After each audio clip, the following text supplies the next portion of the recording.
Hello students, it's your IELTS tutor Jack. Welcome back to another episode of the IELTS Plus English podcast. Today's topic is something I was quite looking forward to actually. I do like talking about money. How about you? I think money can be it splits people into people that really enjoy talking about money and those who don't. It's kind of stressful or unpleasant as a subject. For me, I do enjoy it and I'm looking forward to answering some questions. Before I start, just a quick announcement. Firstly, for my Korean listeners, I do have an academy here in Gangnam, Seoul. So if you're interested, if you'd like to come and see me, you can contact me. You can find everything on jacks-english.com. If you are an international listener, I do apologize. I would love to meet you all, but I can't. However, I am working on a textbook that will go with this podcast. It will have lots of IELTS scripts and tips and strategies and all these different things. I'm really excited to show you, but I am making it at the moment. I'll give you further announcements in the future. So we're talking about money. Last lesson, I mentioned hypotheticals. So I just want to give you a quick extra explanation before we start today's topic about hypotheticals. This is called the second conditional. You don't need to memorize what it's called, the second conditional. I do want you to memorize the if clause with a would action. So an example would be, if you won the lottery, what would you do? All I want to say to you is this. If you get a hypothetical, you got to catch that would in the question. You must hear it and you must use it in your answer. If you don't, if you say, if I won the lottery, I will buy a car. In the IELTS exam, you'll be marked down. In real life, it just sounds awkward. So please be careful of would topics. Hypotheticals, imagined scenarios, imagined conditions. So to practice, please answer the following question in your head or comment in the YouTube comments, whatever you want to do. And it's this. If I gave you $1 million, what would you do? If I gave you $1 million, what would you do? Of course, this is not real. I'm not going to give you $1 million. So we must use would because it's imagined, hypothetical. In case you're interested, if I won $1 million or if you gave me $1 million, I would buy my dream house in England in the countryside. You know what my dream house is because we did home a few weeks ago, so you can hear all about my dream house there. Great, let's get into some questions. Today's first question is a part 1. How important is money to you? Money is very important to me because it allows me to do the things I want to do and provide the lifestyle that I want to provide to my daughter and family. I'm quite a frugal person, not stingy. Stingy is a bit too negative. I'm quite frugal, so because my goal is to save money and have the lifestyle I want in the future. Are you more of a spender or a saver? Well, as I said, I'm frugal, so I'm definitely more of a saver. I do like to treat myself sometimes to things like technology. I love phones, laptops, cameras, that kind of stuff. So sometimes I treat myself, but generally I'm a saver and I like to put my money in the bank. Good, I'm warmed up, I'm feeling comfortable. So we're going to do a part 2 question. I've put 2 minutes on the clock. Today's question is, describe something you want to buy but can't afford.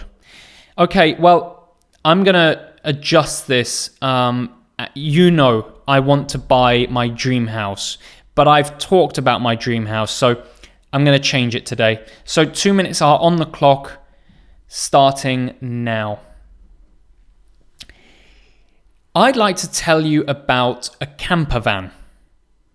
In the past, I did a lot of hiking. I've talked about this story a lot, but I did a lot of hiking, and particularly I did a lot of caravanning.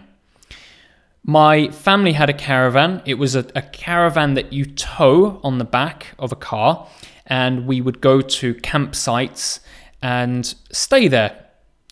It was less luxurious, it's nothing like staying in a hotel, but it was wonderful. It was a fantastic experience and great to experience a more simpler lifestyle. So let me tell you more about the camper van I would like to buy. It's something I definitely can't afford. It costs a lot of money. I mean, tens of thousands of dollars. But a camper van, there are so many different types nowadays. I would like something that's more of an SUV type car that has been converted into something that you can sleep in and even has kind of cooking equipment in it, almost built into the car. I've seen it on YouTube, and basically you have the freedom to go anywhere you want, and you can comfortably sleep at any location. Of course, there are rules and regulations set by the government. You can't just park on the side of the road. But this kind of camper van would allow me and my family to really get into the mountains, have barbecues, sleep. It kind of excites me to think about sleeping in quite rough conditions like rain or snow. Perhaps the reality would not be as enjoyable. Anyway, for me personally, camping is... wow, I didn't get very far in my structure. I was just about to give my opinion about camping, and then I would talk about the future. Okay, let's do some part 3 questions and see if we can get some of this vocabulary in. How much money is enough? Well, that's a difficult question because it very much depends on the person. In my case, enough money is the amount of money required for me to be financially independent, meaning I don't have to work, but I can choose to work on the things I enjoy. This would allow me to do the things I want to do, to have the hobbies that I want to engage in.